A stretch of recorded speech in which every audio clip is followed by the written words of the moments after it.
Sa mga palang ako sa awas, naniniwala po ako na basta kasama si Lord sa ating mga buhay, lahat ng pagsubok, lahat ng bagay na kriminal na ay natin lampasan at natin pagpapalay. Dahil ang Diyos po ang ating buo, ang ating sarili. Amen po. Kaya sa bawat sitwasyon ng buhay natin, natin natin isipin na meron tayong Diyos na lagi natin kasama sa bawat. The same song, samahan mo kami sa magawin mo.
o ang bukas Panginoon, kapag wala ka Panginoon, alam mo na Panginoon na lahat mo ng bagay imposible. Kasi Lord, walang imposible ka. Yes, hallelujah. Hallelujah.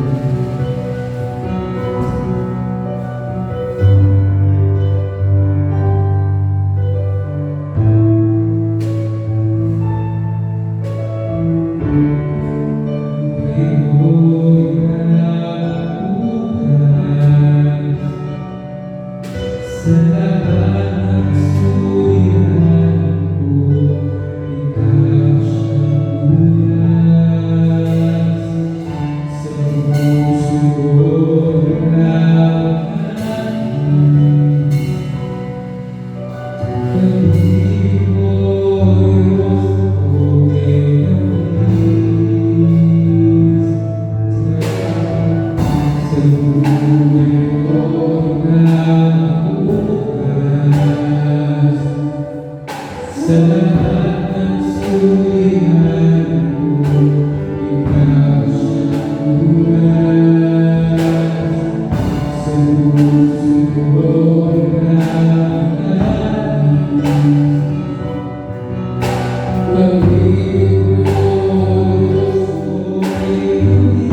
always stay the same, Panginoon. Ikaw yung Diyos na matapat, Panginoon, hanggang ngayon, Panginoon. Salamat po dahil kahit kayo minsan dahil sa aming mga buhay, hindi ka nagpabayaan, Panginoon. Hindi mo kami gawin, Panginoon, ibabaga.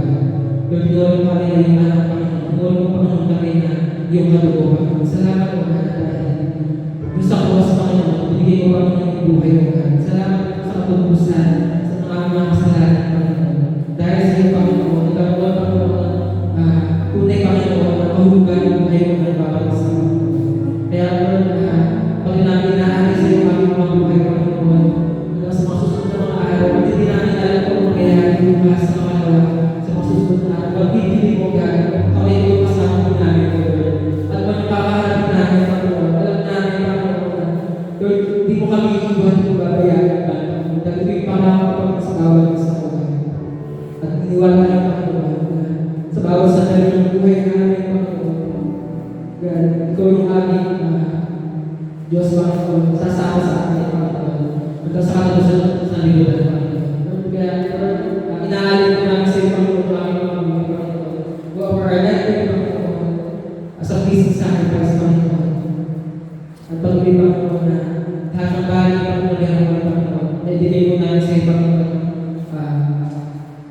Yung sa Panginoon, lahat ng Panginoon bagay, patuloy namin binabalik sa iyo, dahil alam mo namin, Panginoon, kapag wala ka, Panginoon, sa buhay namin, Panginoon, lahat ng bagay, Panginoon, kaya lahat ng pag-uwi ko sa Panginoon, para na tayo sa iyo, Panginoon, wala kami ibang aanay, Panginoon, pagsama mo. Kaya, Panginoon, tagawin ko, Panginoon, pag-uwi na yung mga anak, Panginoon, sa bagay ko, Panginoon.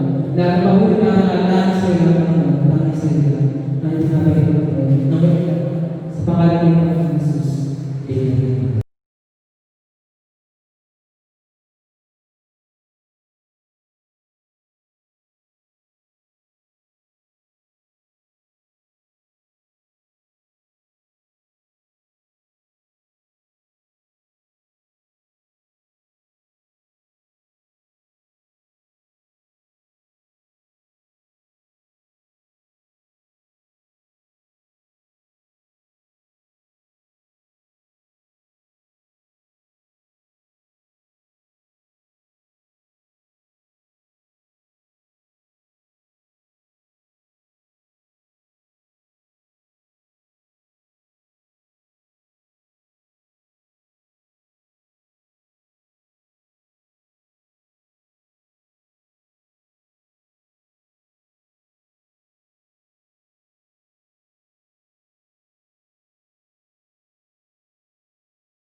Magandang umaga po sa inyong lahat. Tayo po ay muling dadako sa ating pag-aaral ng salita ng Diyos. Sa umagang ito, pinagkalooban muli tayo ng pagkakataon ng ating Panginoon na mag-aral ng kanyang salita.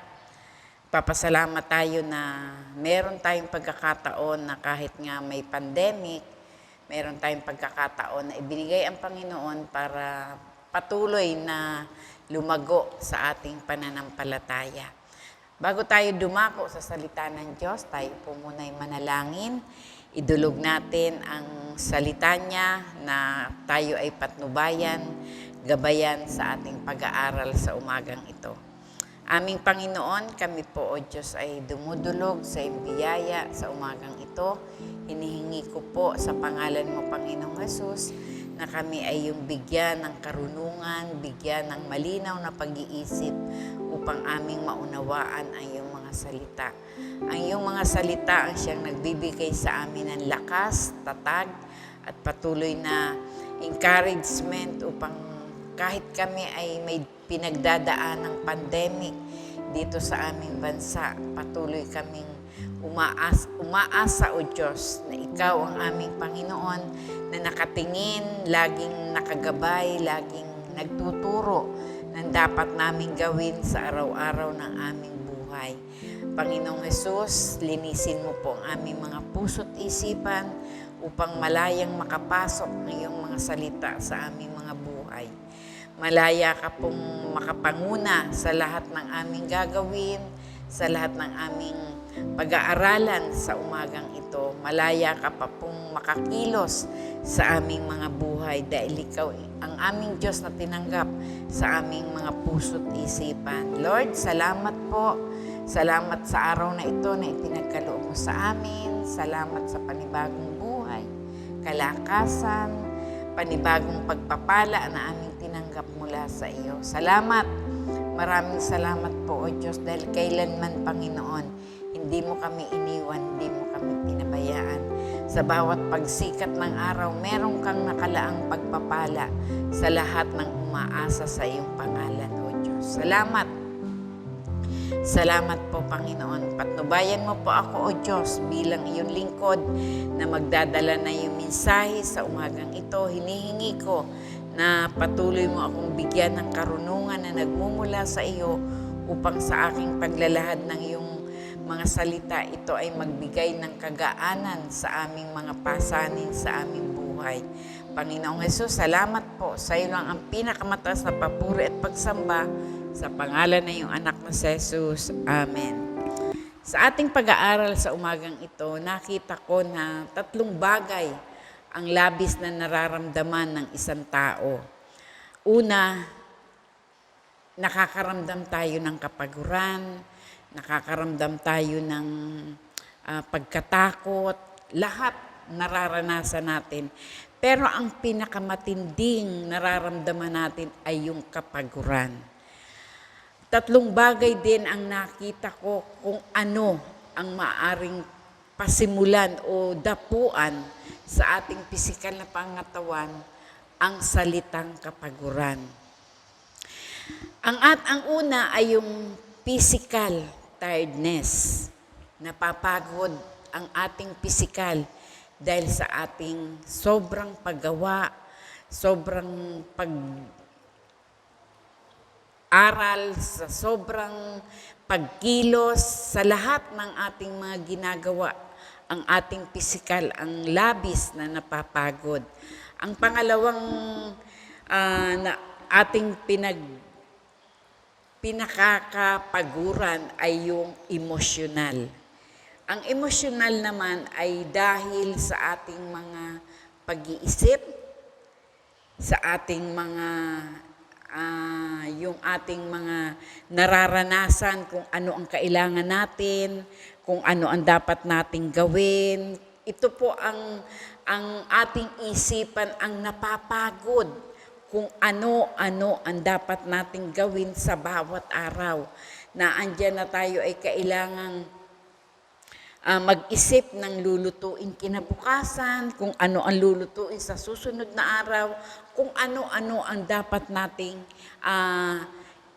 ihanda sa mga susunod na araw, lalo na sa ganitong sitwasyon ng ating bansa na minsan lang sa 1 linggo tayong maaring lumabas ng bahay para mamili.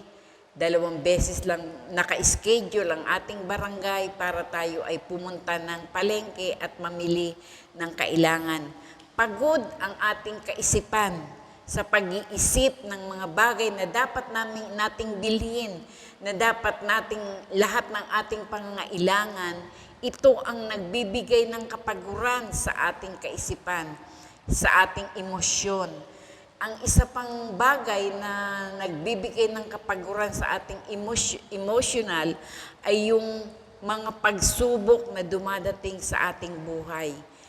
Itong pagsubok na dumadating ay minsan nagbibigay sa atin ng matinding unay stress at papasok na doon sa depression. Ang depression, ito po ay pinakamalalim na nararamdaman ng ating emosyon. Kaya nga kung minsan makikita natin na minsan may mga taong bigla na lang iiyak, bigla na lang tatawa. Ano ang tawag mo doon? Luka-luka.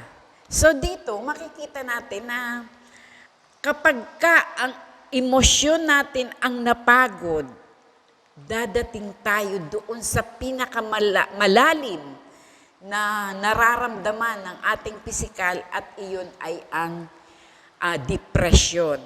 Karamihan sa nakakaranas ng ganitong sitwasyon ay yung mga taong wala nang mapagsabihan ng kanyang problema, wala nang makapagbigay ng solusyon, wala nang nakakausap, wala nang nakakapagbigay ng payo sa mga taong dumadanas ng ganito. Kaya ang kanilang solusyon ay ang magpakamatay. Kapag ka ang isang tao ay nakaranas ng kapaguran sa kanyang emosyon, wala siyang ibang iisipin kundi ang magpakamatay. So, tapos na tayo sa salita sa kapaguran ng ating pisikal. Pangalawa, yung ating emosyonal. At ang pangatlo ay yung ating spiritual. Sa spiritual, ito po ang minsan na nangyayari sa isang mananampalataya kapag ka ang isang mananampalataya ang kanyang nararanasan na ay yung para siyang wala nang ganang manalangin, wala nang ganang magbasa ng salita ng Diyos, nadidrain na ang kanyang energy, ang kanyang lakas, drain na ang kanyang nararamdaman sa kanyang espiritu ay para bang hindi na niya nararamdaman ang presensya ng Diyos sa kanyang buhay. Dahil ang kanyang espiritu ay pagod na. Kaya nga karamihan sa mga taong nakakaranas ng spiritual tiredness o spiritual na panghihina o pagkapagod, itong mga taong ito, karamihan ay ang una nilang ginagawa ay ang lumayo sa Panginoon. Maraming pastor ang dahil ayaw na nilang maglingkod sa Panginoon dahil sila ay pagod na. Ang iba ay nag-iiba ng business, nag-iiba ng trabaho, nag-iiba ng pagkakakitaan dahil nakakaramdam sila ng spiritual tiredness o spiritual na pagkapagod. Ang mga ganitong tao, kapag ganito ang nararamdaman ng isang mananampalataya, hindi na nila nai-enjoy ang presence ng God. Kapag ang isang mananampalataya ay nagkaroon o nakaranas ng spiritual tiredness o hirap, naghihirap na o pagod na sa ang kanyang espiritu, ang una niyang ginagawa ay ang lumayo sa Diyos. Bitawan ang kanyang hinahawakang commitment sa Panginoon, bitawan ang pagiging mananampalataya niya, umiba ng takbo ng buhay at lumayo sa Panginoon. Kapag ganito ang tao o ang isang mananampalataya, wala nang enjoyment ang kanyang nararamdaman. Hindi na siya enjoy sa presence o sa kanyang relasyon sa ating Panginoong Hesus. Pero ito po ang sabi ng Panginoon. Ang Panginoon ang nagsabi na ang relasyon natin sa Kanya ay magbibigay ng kapahingahan sa ating kaluluwa. Dito po sa ating pag-aaral ng salita ng Diyos, ang sabi sa Matthew 11:28 hanggang 30, ito po ang ating teksto na pag-aaralan sa umagang ito. Dahil kung ang ating espiritu ay nakakaranas na ng pagkapagod, ito po ang sabi ng Panginoong Hesus sa atin. Ang sabi niya, lumapit kayo sa akin. Hindi po niya sinabi na lumapit, ikaw lang ang lumapit. Huwag na sila. Ang sabi ng Panginoon, kayo. So sabi niya, lumapit kayo sa akin. Kayong lahat na napapagal at nabibigatan sa inyong pasanin at kayo'y pagpapahingahin ko. So hindi namimili ang Diyos ng inaanyayahan.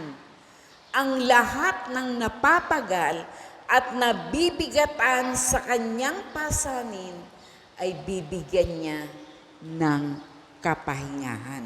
So, ang isang mananampalataya na napapagod sa kanyang pagiging, sa kanyang tungkulin sa ating Panginoon, ang dapat sa kanya ay tanggapin itong paanyaya ng ating Panginoong Jesus.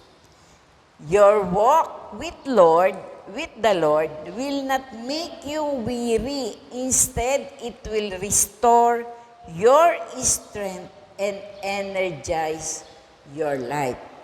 Kapag tayo ay lumalakad sa Panginoon, hindi niya tayo bibigyan ng hindi niya tayo pababayaan. Instead, i-restore niya yung ating lakas at ini-energize niya, nire-recharge niya ang ating buhay. Katulad na lamang ng isang pahayag doon sa Footprints in the Sand. Ang sabi doon, bakit Panginoon, nung ako ay kasalukuyang nasa panahon ng pagsubok, nasa panahon ng paghihirap, hindi kita nakita. Hindi kita nararamdaman. Pero ano ang sabi ng Panginoong Hesus? Anak, nung panahon na iyon, kung nakikita mo kung bakit iisa ang bakas ng paa doon sa buhangin, ay doon ko pinapasan kita. At ang nakikita mong footprints ay ang aking mga paa. So, ibig sabihin lang, kapag tayo ay dumadanas ng pagsubok, kapag tayo ay pagod na, doon tayo bubuhatin ng ating Panginoon. Napakaganda po ng paanyayang ito ng ating Panginoong Hesus. Lalo na sa ating panahon ngayon, hindi biro ang ating nararamdaman. Hindi biro ang ating nararanasan. Pero ano ang sabi ng Panginoon? Lumapit kayo sa akin. Kapag ang Panginoon ang nag-anyaya sa atin, tiyak na makakaramdam tayo ng tunay na kapahingahan. Hard work or lack of sleep can make you tired. Ang ating paggawa, yung ating mabibigat na paggawa at kakulangan ng pagtulog para tayo ay dahil gusto nating kumita, ito po ay nagbibigay sa atin ng kapaguran.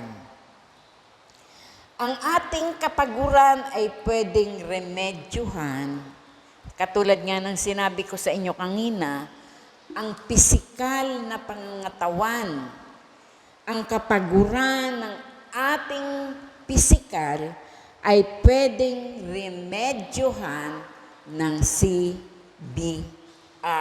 Ano pong ibig sabihin ng CBR?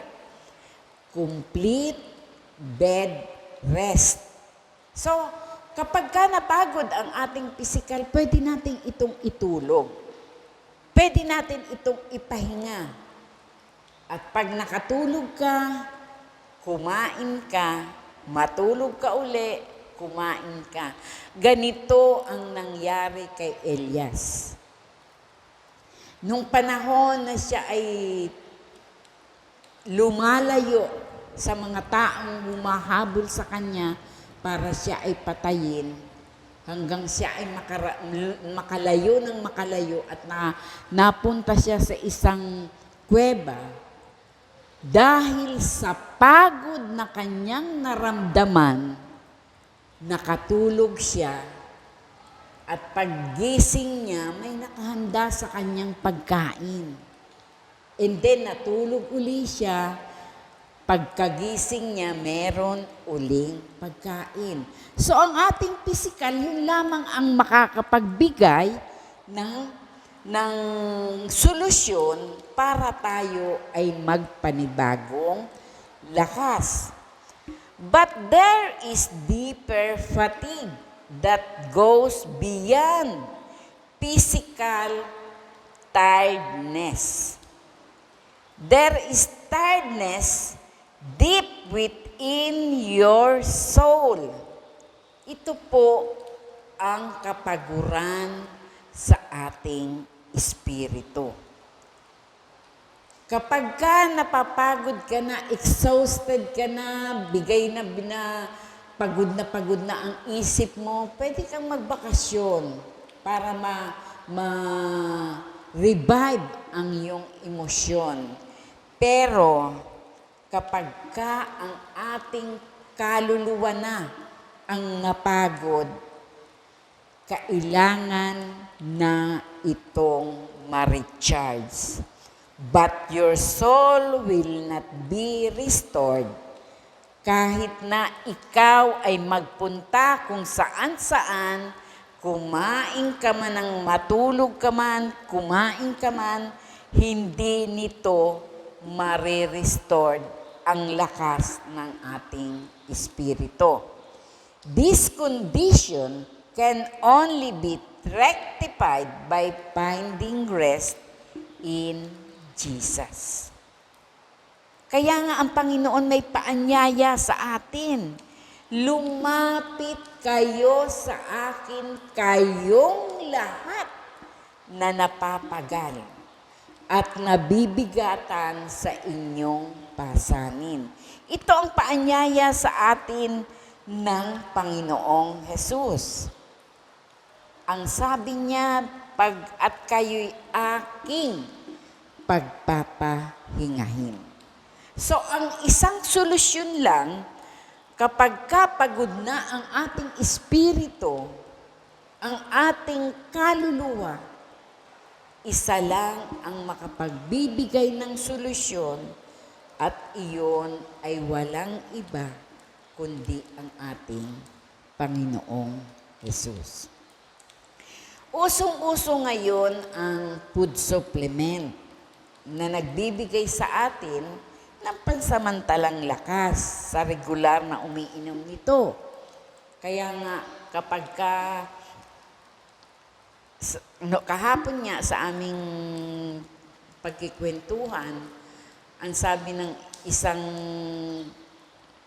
kasama ko, sabi niya, kailangan ko na talaga ang uminom ng vitamins. Kasi parang iba na ang kanyang nararamdaman. So, isip, sabi ng isa, ang iniinom niya, iba-iba nga naman. Ang vitamin B ay para sa mga ugat, ang potassium para sa mga ugat, ang sa dugo naman, yung isa, para madagdagan ang pula ng ating dugo, iba naman ang vitamins na iniinom natin. So, iba-iba. Iba-iba ang pinagbibigyan ng pansin kapag tayo ay umiinom ng vitamins o food supplement. Pero ito pong lahat ng iniinom natin, ito ay pansamantala lamang. Tandaan po natin, hindi ito papasok doon sa kapag pagod na ang ating kaluluwa, pagod na ang ating espiritu, hindi masusolusyonan ng pag-inom ng food supplement. Sa mga commercial ng mga gamot, ang food supplement ay talagang may mga food supplement na talagang bibilib ka. Katulad na lamang, minsan ako ay bumili kasi kung titingnan natin sa mga TV, maraming commercial na ipinapakita na kapag ka ikaw ay uminom ng vitamin, ikaw ay iba ang iyong mararamdaman. Katulad na lamang, sabi nga, ako minsan, ako ay bumili ng vitamins, hindi ko masabi kung ano yung pangalan ng vitamins na aking iinumin. Kaya ang sabi ko doon sa butika, yung ang iinumin ko ay na vitamins ay yung may A to Z. Hindi ko masabi na yung pala yung Centrum. So ang sabi alam ko na po iyon. Yung po ay Centrum. So, itong iniinom nating food supplement, ito ay pansamantala lang. Kaya nga, araw-araw tayong umiinom. Kasi ang bisa ng ininom mo ngayon, bukas ay wala na. So, kaya nga, minsan, talagang magpapabilib ka kapag ka ikaw ay nakakita ng mga food supplement na ipinapatalasta sa TV, talagang mapapabilib ka. Pero, itong Matthew 11:28 to 30 ay isa ring komersyal. Ngunit, kakaiba ito. Ito'y makatotohanan. Walang halong bola at walang halong pandaraya. Kung gagamitin natin itong komersyal, ay ganito ang kalalabasan. Matthew 11:28 to 30. Gagawin natin komersyal. Feeling tired? Try Jesus. Ito po ang pinamagatang kong magiging komersyal nitong 11:28:30. Feeling tired. Nakakaramdam ka ba ng pagkapagod? I-try mo si Jesus.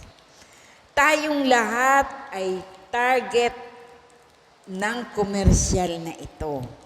Sapagkat sino sa atin ang hindi nakakaranas ng kapaguran? Sino sa atin? Kahit ako, ramdam ko ito. Minsan, hindi ko na alam. Ako'y minsan napapagod ang aking pisikal, napapagod ang aking emosyon, ang aking emosyonal, napapagod maging ang aking espiritual. Salamat na lang sa Panginoon dahil may mga ganitong paanyaya. Sino sa atin ang hindi nakakaranas ng stress? Lalo na ngayon, ngayong pandemic,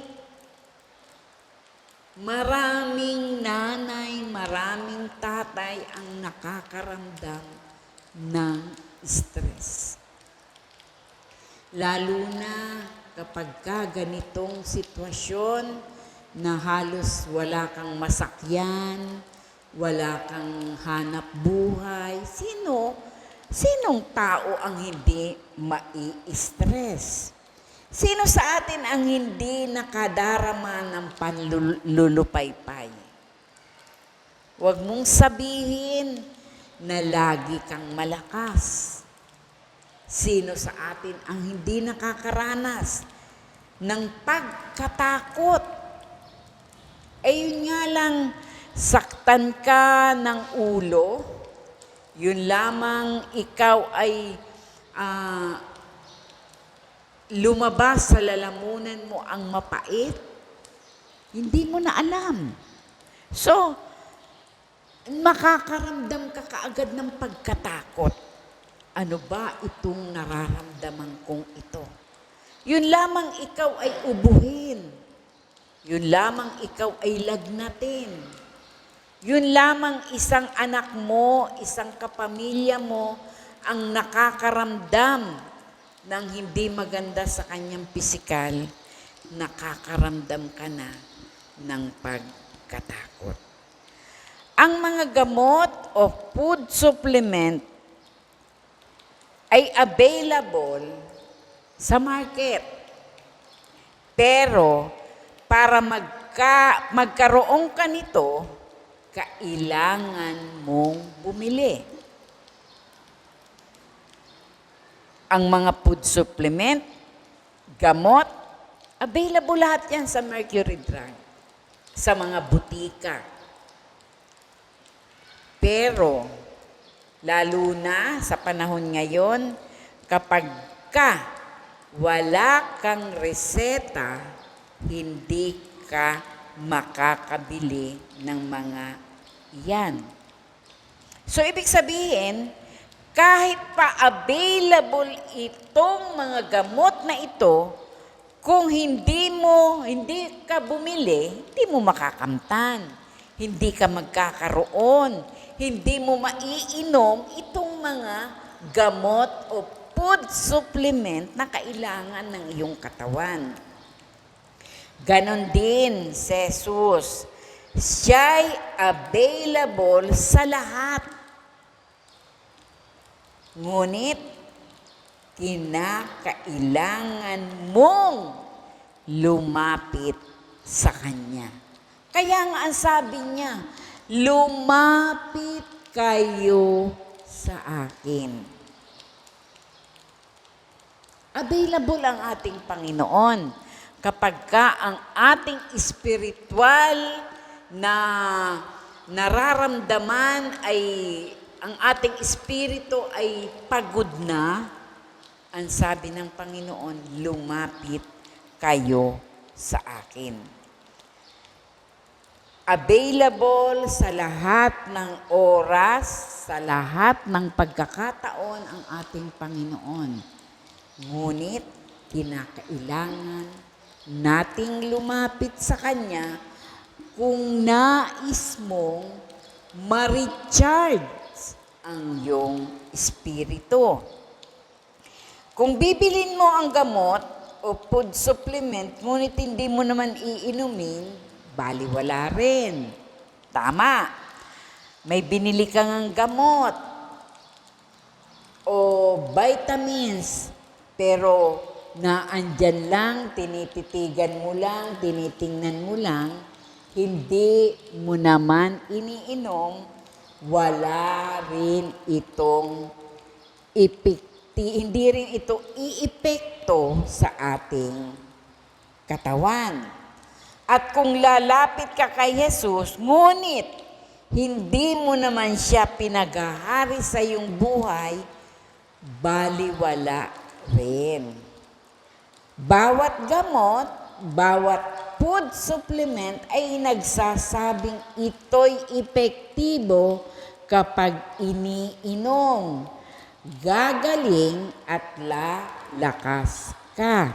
So, dito sa ating teksto, ang sabi ng Panginoon, lumapit kayo sa akin, kayong lahat na napapagal at nabibigatan sa iyong pasanin, at kayo'y pagpapahingahin ko. Bakit epektibo si Jesus? Una, sabi po dito sa verse 29, pasanin ninyo ang aking pamatok at mag-aral kayo sa akin. Ako'y maamo at mababang loob at makasusumpong kayo ng kapahingahan para sa inyong kaluluwa. Sapagkat si Jesus ay maamo at may mapagpakumbabang puso. Dahil dito, makalalapit ka sa Kanya anumang oras. Maari mong sabihin sa Kanya ang iyong mga karaingan ng walang pangingimi. So kapag ka ang Panginoong Hesus ang ating nilapitan, doon tayo makakaranas ng recharge, lakas sa ating espiritu. Bakit? Ang sabi sa verse 29, pasanin ninyo ang aking pamatok at mag-aral kayo sa akin.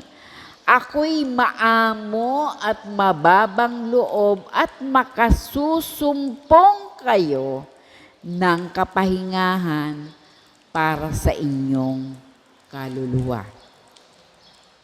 So, ibig sabihin, epektibo ang Panginoong Hesus dahil kapag tayo ay lumapit sa Kanya, makakaramdam tayo ng tunay na kapahingahan.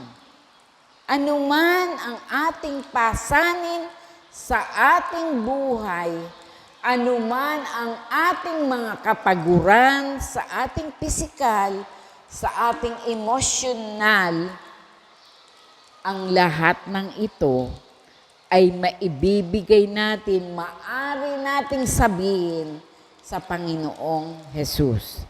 Lahat ng ating idadaing ay papalitan niya ng kapahingahan. Pangalawa, bakit epektibo si Jesus? Sapagkat malambot umagaan ang pamatok ni Jesus. Ang sabi doon sa verse 30, sapagkat maginhawang dalhin ang aking pamatok at magaan ang pasaning ibibigay ko sa inyo. Ang pamatok na ginagamit upang maging magaan ang pasanin. Sa pamagitan ni Jesus, yung mga problema na hindi natin kaya ay makakaya natin. Katulad ng sinabi ni Pablo, ay masasabi din natin. Ito po ang sinabi ni Pablo sa Philippians 4:13. Ang lahat ng ito'y magagawa ko dahil sa lakas na kaloob sa akin ni Kristo. So, sa Panginoong Hesus, walang problema na walang solusyon. Walang problema na mabigat. Walang problema na hindi niya bibigyan ng kalutasan. Kaya nga masasabi din natin, katulad ni Pablo, masasabi rin natin, ang lahat ng ito'y magagawa ko dahil sa lakas na kaloob sa akin ni Kristo. Kaya nating pagtagumpayan ang lahat ng kapaguran sa ating pisikal, sa ating emosyonal, sa ating espiritual, dahil sa lakas na kaloob sa atin ni Kristo.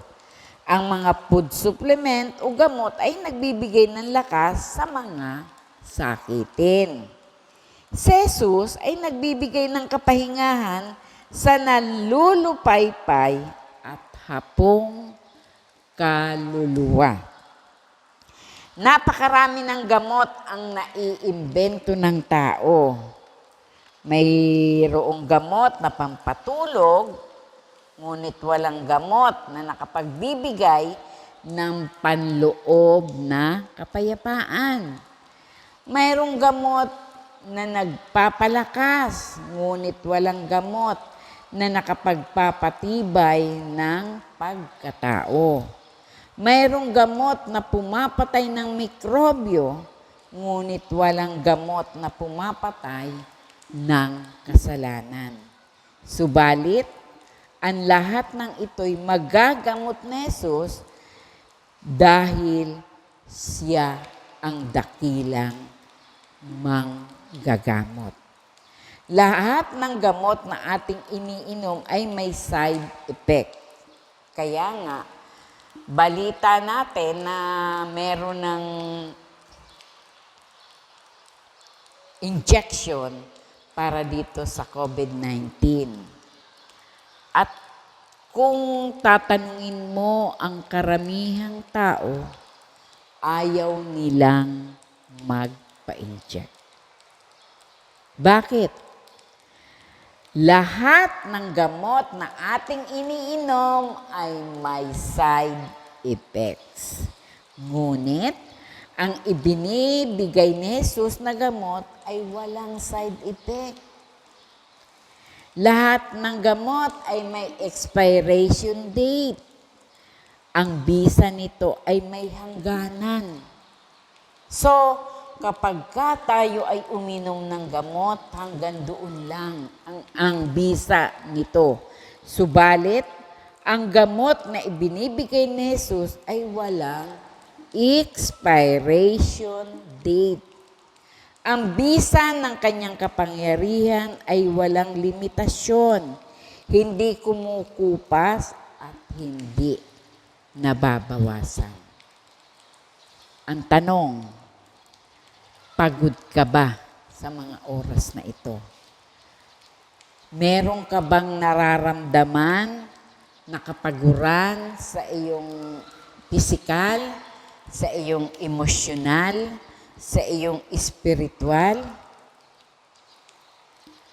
Lumapit ka sa ating Panginoong Hesus at bibigyan niya tayo ng kapahingahan. Feeling tired? Try Jesus and let Him give you His rest.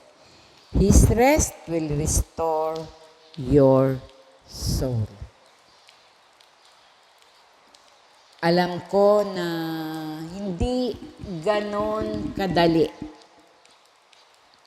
ang mga naiinom nating gamot ay hindi nakapagbibigay ng walang hanggang kagalingan. Pero dahil ang ating Panginoon, ang ating dakilang manggagamot, tayo ay makakaranas ng tunay na kagalingan, tunay na kapahingahan kapag tayo ay nakakaranas na ng matinding kapaguran sa ating buhay. I-try natin itong paanyaya sa atin ng Panginoong Hesus. Walang bagay na hindi magagawa ang ating Panginoon. Siya lamang ang makapagbibigay ng solusyon. Siya lamang ang makapagre-recharge sa ating mga pagod na espiritu. Siya lamang ang makapagbibigay ng tunay na kagalingan sa ating emosyonal na kapaguran. At siya lamang ang makapagbibigay ng tunay na kapahingahan sa ating mga pagod na katawan. Sa umagang ito, kapatid, alam ko na hindi man tayo nagkakaroon ng kumustahan, ng harapan, hindi man natin na ipapadama sa ating kapwa mananampalataya ang ating nararamdaman. Hindi ka man namin nakukumusta, hindi man namin nararamdaman ang iyong pasanin, ang iyong dinadala, lumapit ka sa ating Panginoon. Dahil siya lamang ang higit na makatutulong sa iyo sa ganitong sitwasyon. Ang Panginoong Hesus ang magre-restore ng dati mong energy, ng dati mong lakas, ng dati mong naisin na muli siyang mabigyan ng kaluguran sa iyong buhay. Sa umagang ito, patuloy tayong manalangin sa ating Panginoon. Humingi tayo ng kapatawaran, anuman ang ating mga naging kapabayaan sa ating buhay, anuman ang ating mga labis na pinagkaabalahan, kaya tayo ay nakakaranas ng matinding kapaguran sa ating pisikal, sa ating emosyonal, sa ating espiritual. Alam ng Panginoon ang iyong kalagayan sa mga oras na ito. Alam niya kung ano ang iyong pasanin, alam niya kung ano ang iyong dalahin, alam niya ang lahat ng bagay. Alam niya kung ano ang iyong nararamdaman. Alam niya kung ikaw ay bibigay na sa iyong mga problema. Alam ng Panginoong Hesus ang lahat ng yan. Ibigay natin sa Kanya ang lahat ng ating karaingan sa umagang ito.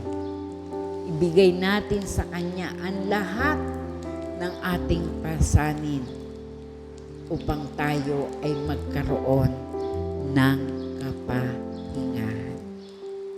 Aming Diyos, kami po ay nagpapasalamat sa iyong paanyaya sa amin sa umagang ito. Salamat po, O Diyos, dahil alam namin na hindi sapat ang anumang gamot, hindi sapat ang anumang vitamins na aming iniinom upang kami ay muling magkaroon ng lakas ang aming mga pisikal na pangangatawan. Salamat sa paanyaya mo sa amin, O Diyos. Dahil alam namin, Panginoon, sa iyo lang kami maaaring makatagpo ng tunay na kapahingahan sa lahat ng aming nararanasan dito sa lupa. Abutin mo kami, Panginoong Hesus, sa mga oras na ito. Bigyan mong muli ng lakas ang aming mga pisikal, ang aming mga emosyon, higit sa lahat, ang aming espiritu, O Diyos. Palakasin mong muli ang aming ugnayan sa iyo at patuloy mo kaming i-recharge, O God, upang kami ay patuloy na makaramdam ng enjoyment, Panginoon, na kasama ka. God, salamat. Pagpalain mo, O Diyos, ay yung mga anak na nakatunghay sa pakikinig ng iyong mensahe sa umagang ito. Patuloy mong ipadama sa bawat isa na ikaw ang Diyos na kailangan ng kanilang buhay. Ikaw ang Diyos na kailangan ng kanilang mga mahal sa buhay. Ikaw ang Diyos na kailangan ng buong sambahayan nila. Abutin mo po sila, O God. Huwag mo pong lalampasan ang sino man sa kanila na walang ibang hinahangad, kundi ang maranasan ang presensya mo. Lord God, salamat dahil meron kang paanyaya sa amin upang kami ay bigyan ng kapahingahan sa aming mga pagod na katawan. Higit sa lahat, pagod na espiritu, O Diyos. Salamat po, Panginoong Jesus.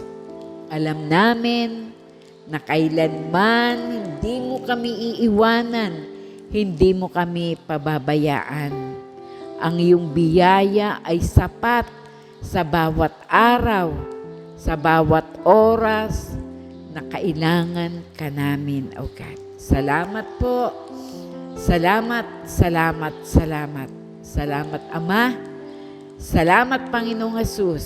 Salamat, Banal na Espiritu, sa iyong pagkilos sa aming kalagitnaan sa oras na ito. Sa iyo ang lahat ng papuri, pagsamba. In Jesus' name we pray. Amen. To God be all the glory. Amen.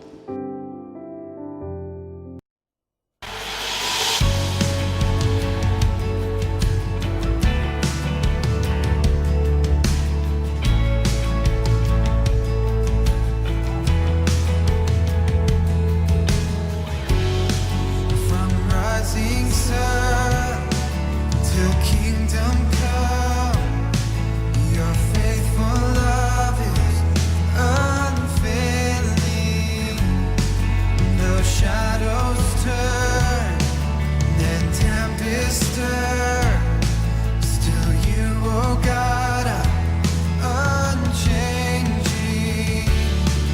Through every hour I will recall all my hope is Jesus.